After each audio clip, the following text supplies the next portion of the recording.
شینم در بلندی که تو را یاد کنم، آی آیم به در خانه‌ات فریاد کنم،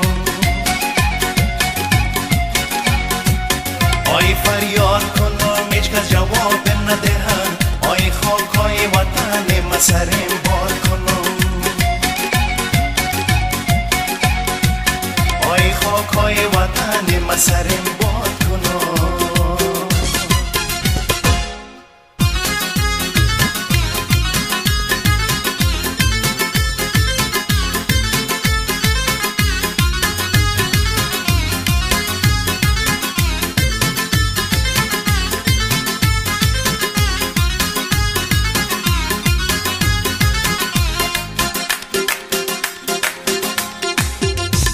از دور تو را نظاره هر شام کنم، آی کابل دور است من به تو پیغام کنم،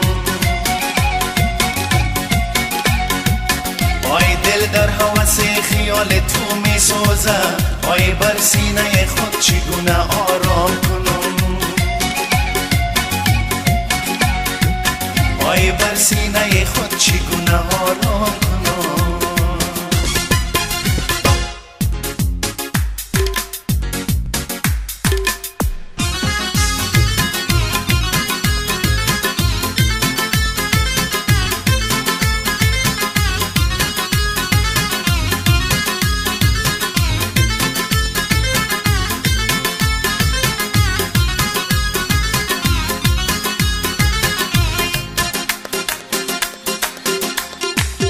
آی رفتم به خیال و خواهم بینم وطنم، آی گلهای تراش و گوفه های چمنم،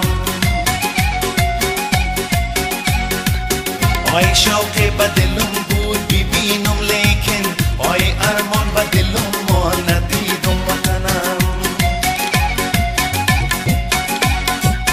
آی ارمان به دلم ما ندیدم وطنم.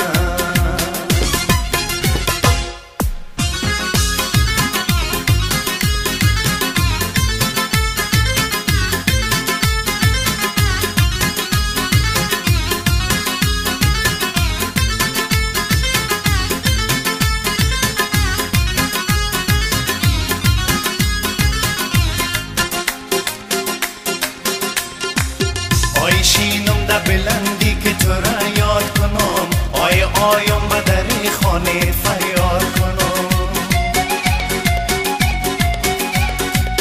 آی فریاد کنم هیچ کس جواب ندهد، آی خاکای وطن ما سرم باد کنم،